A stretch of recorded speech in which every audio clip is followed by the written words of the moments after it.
Terima kasih Ketua. Bismillahirrahmanirrahim. Assalamualaikum warahmatullahi wabarakatuh. Ketua Panja serta anggota, Pak Dirjen, PAU, BPKH, Penerbangan, Kesehatan, dan Pak Irjen.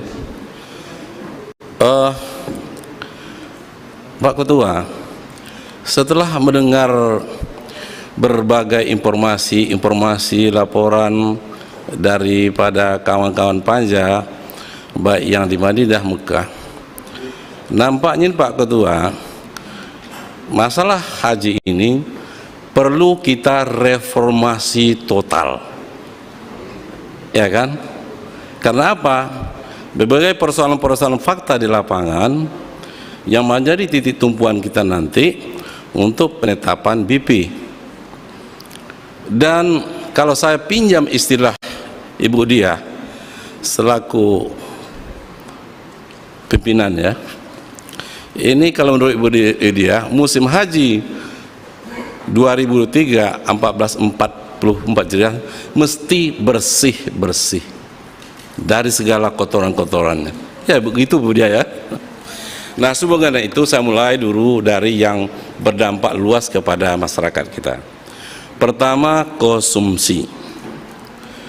Tadi sudah sebutkan angka 18,5 rial.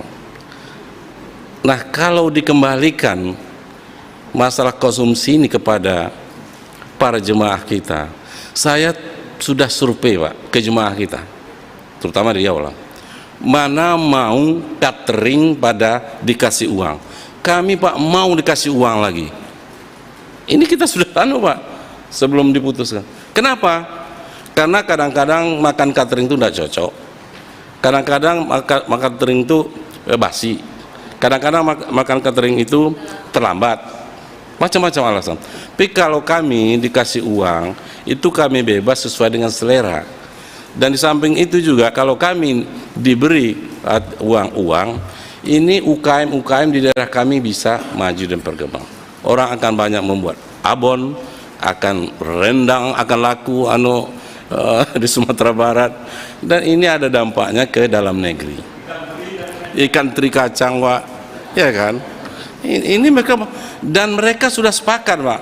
Kalau mereka dalam satu rombongan tuh 5 orang, minggu ini dibuka si A dulu, tidak dibuka semuanya.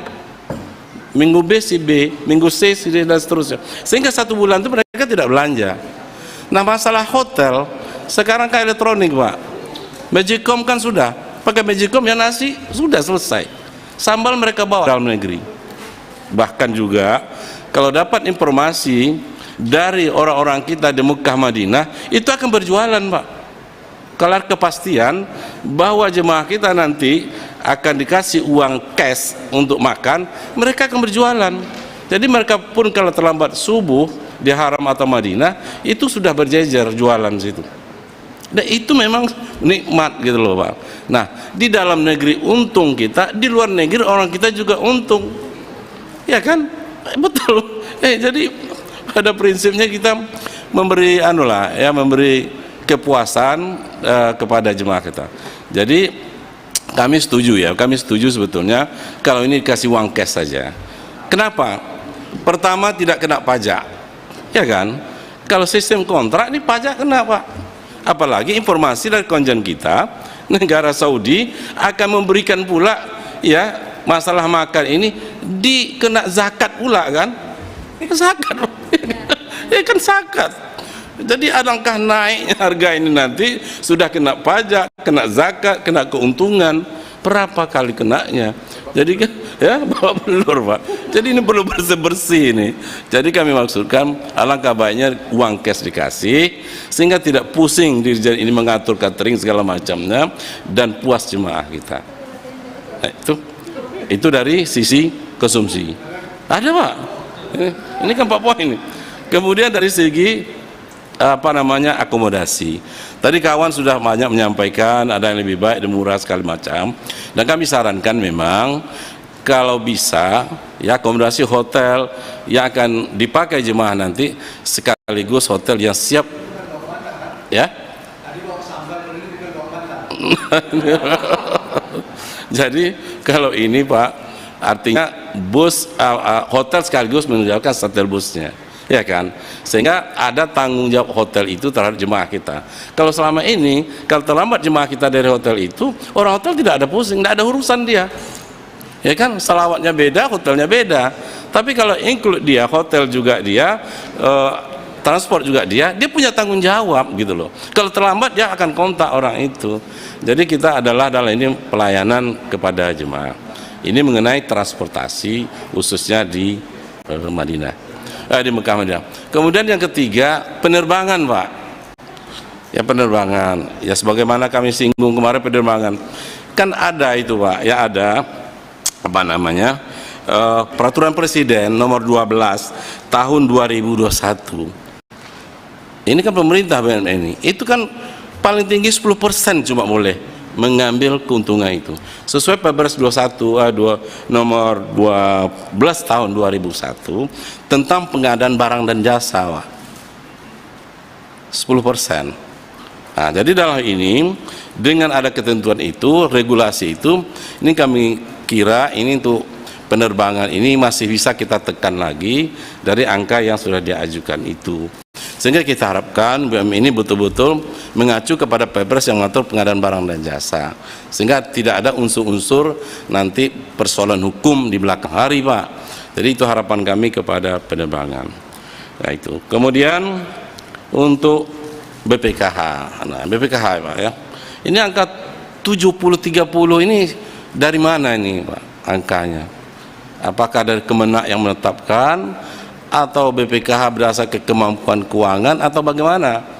Nah, ini saya kira simulasi 30-70 ini masih bisa kita otak-atik lagi gitu kan, tidak harga Pak, karena ini belum ada kesepakatan kita. Jadi kalau bisa bergeser 30-40, 60-40, 35-75 dan seterusnya, ini juga akan menurunkan BP itu. Jadi pada prinsipnya kami fraksi Demokrat ya minta kepada Dirjen Haji dan yang berkaitan institusi lembaga yang berkaitan itu, kami minta prinsipnya turun BP ini bergerak antara 80 sampai 85 juta. Kalau itu yang angka itu kita betul-betul memperhatikan calon jemaah ini, karena 70% dari calon jemaah kita ini adalah petani, pedagang, buruh, sektor informal. Mereka berpuluh tahun mengumpulkan uang, sehingga mereka berharap dengan keringanan haji ini mereka bisa berangkat haji, ya kan. Terakhir apa yang sampaikan Pak Yandri tadi, termasuk yang calon haji kita 2021 yang sudah lunas, 2022 yang sudah lunas tapi tidak berangkat, ini bagaimana pembiayaannya? Apakah mereka ikut nambah atau mereka ini dibebankan kepada efisiensi atau daripada BPKH ini? Kami kira ini Pak Ketua yang dapat sampaikan, prinsip kita reformasi total masalah prosedur pemberangkatan haji ini dan bersih-bersih. Demikian, terima kasih. Wassalamualaikum warahmatullahi wabarakatuh. Waalaikumsalam.